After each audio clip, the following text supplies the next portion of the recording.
Welcome in, everybody, to another edition of Head to Head, talking Auburn football. Simone Eli, Cole Cubelic, joining you as we preview another edition of college football. Auburn Tigers, of course, coming off of the bye week after falling to Georgia a couple weeks ago. They will be at Missouri, a top 20 team. This is not the Missouri of 10 years ago. And looking forward to this game. Let's go head to head.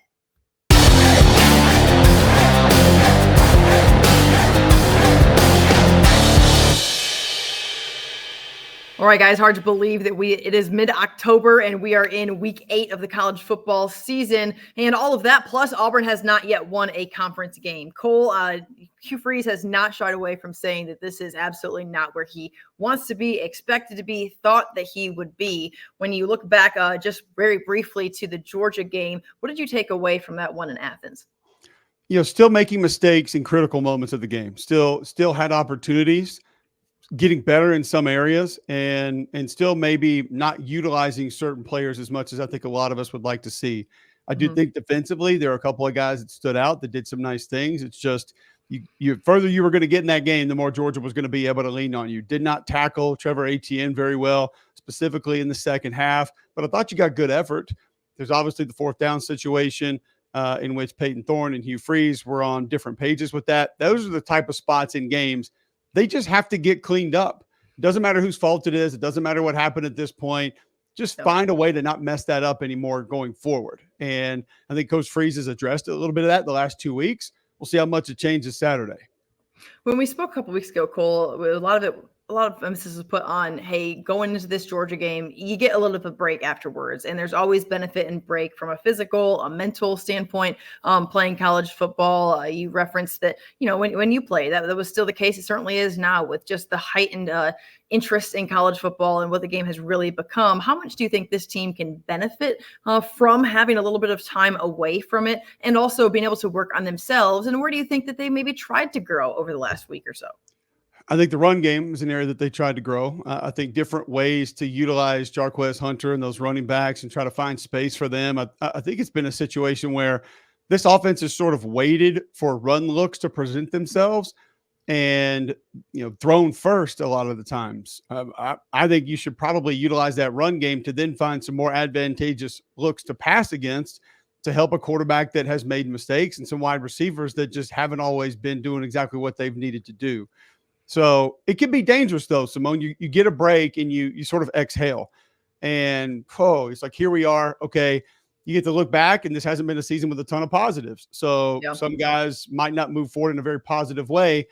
Other times when you get that break and you decompress, it's hard to hit the reset button when there might not be a ton of your goals in the beginning of the season to still go after. And like we talked about 2 weeks ago, it's easy to get up for Georgia. It's a rivalry game. That was a top 5 team in the nation. You got a lot of kids on the roster from Georgia. You knew a lot of those guys in recruiting. Sure. It's different this week. And that's nothing against Missouri or their program. It's just they're not where Georgia's been the last few years. So you really do wonder mentally and emotionally where this team is. That to me is the most critical portion of this game. Obviously, execution is going to win it or lose it. But where this team is mentally and emotionally, we're going to find out. We'll know if they're flat, if they care, if they're interested, if there's intensity. But that's my biggest question mark for this football team heading into this game. Yeah, at some point, Cole, you have to believe that just simply pride takes over, that you want to just play for the fact that you're a college football player, that you play for one of the top universities just in the country when it comes to the Auburn brand and what Auburn represents. As they go on the road, Tigers are unsurprisingly an underdog in this game. But I did, just a little bit of Googling and some things. And you have the national heads mentioning that, hey, this is one to keep an eye on when it comes to a possible upset. And in that regard, do you feel as though the opportunity is greater for Auburn? Do you think that the Missouri, despite being just a one-loss team in the entire year and also being in the top 20, that they are maybe could be one where they fall flat at home? I've heard some of the same things that you're hearing, and I feel like a little bit of it is too confident. Because I'm not as down on Missouri as a lot of other people are. I thought it was a bad matchup against A&M. Connor Wigman played out of his mind in that game. I mean, every throw was precise. Even his misses were exactly where they needed to be. And that defensive line is just disruptive. And they got after Missouri early. and put them in a spot where it wasn't comfortable. Being at home helped even more. Mhm. So I still think this is a good football team, one that's going to run the stretch play, and they're going to build their offense around that. The edge defenders, the C gaps for this Auburn defense is going to be critical, because if they can't find a way to spill that run or spike that run and force the running backs to change direction before they want to, or bounce outside in the ways that they're not really comfortable with or don't think that's most advantageous for the team, it's going to be a problem for them defensively, because you got a quarterback with mobility. You got wide receivers, plural, that can hurt you in a lot of different ways. One, that they're going to force the football to in Luther Burden, that can score from anywhere. And then defensively, they can go into attack mode. Now, I think that defense has been a little bit too aggressive. If you watched them against A&M, it was some sort of stunt, blitz, pressure, movement on every single snap. I don't think you need to necessarily live that way, and that's an area that maybe Auburn can take advantage of them. But this is a really dangerous team. It's a better football team than Auburn is. So to just think that, hey, the Auburn brand is going to go up there and get this win, I don't really see that as being a reason. A lot of people talk about the profile that Auburn is as far as roster and just what they have top to bottom, and that it kind of checks a lot of boxes. And in some ways that you leave some, things that you wish that were there. But in a lot of ways, you do have elite guys at certain positions. And then you're scratching your head, okay, why is it not looking the way that you want it to look? Is there still an opportunity for it to be any image of what folks hoped it would be going into the year? Is Peyton Thorne that answer as we move forward? And I know that we can all point to turnovers, and certainly that's something that Coach Freese talks about pretty much on a regular basis. Is it possible that this can look and feel and sound better and all the things as we move forward now? I do think better is possible. You've seen growth. He played a cleaner game last week. And I mentioned the fourth down situation earlier. It's one that I don't know if we're ever going to have true clarity as to exactly what happened on that play, but it's odd because I don't want to go too far into it, but it doesn't look like he necessarily changed the play, maybe changed one person's assignment on the play. So that's behind you now. But I did think he did some nice things. He got the ball out. He utilized his legs well. You can continue to build on those things.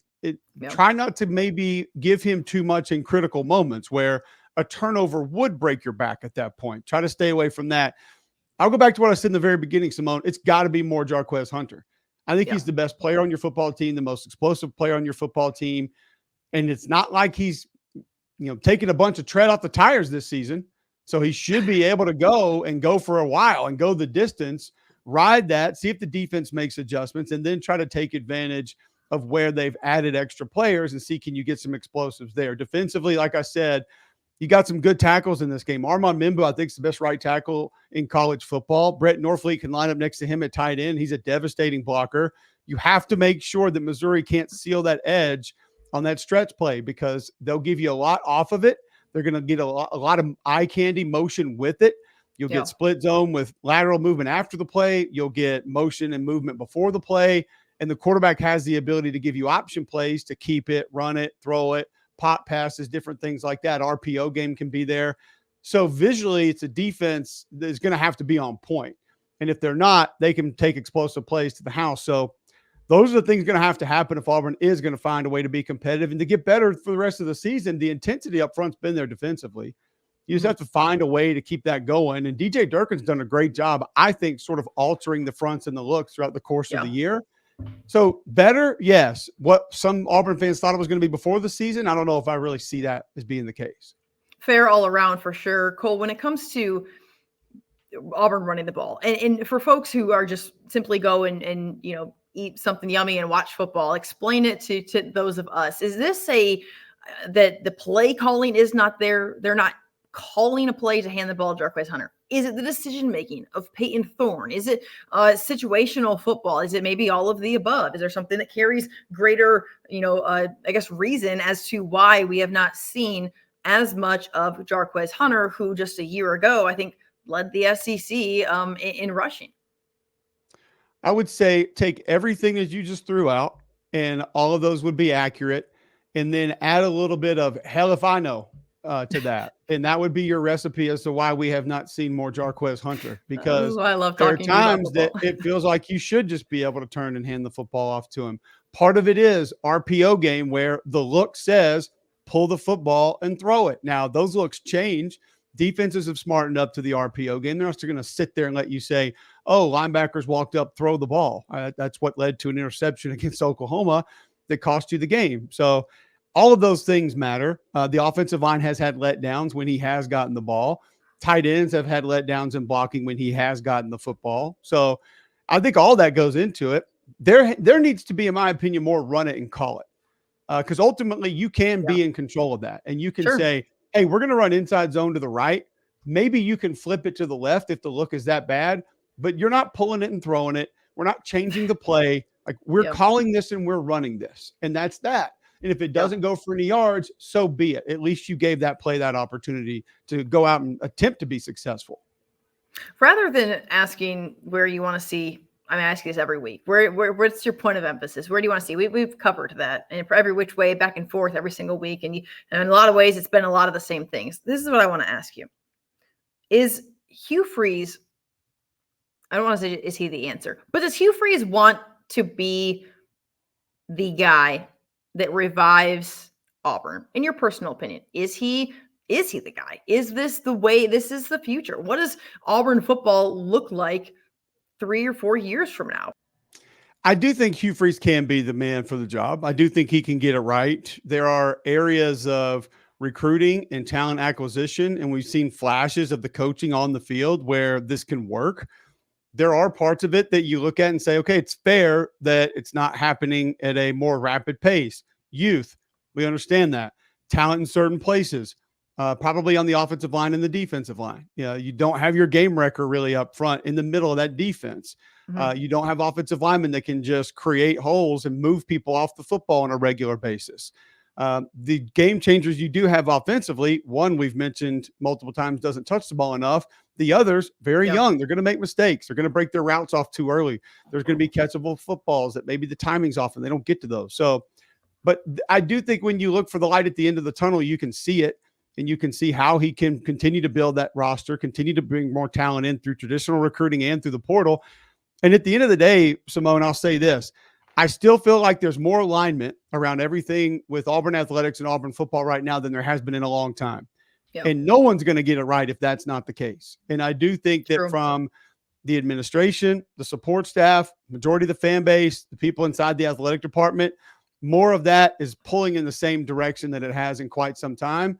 And you're not going to have a chance to do it if that's not the case.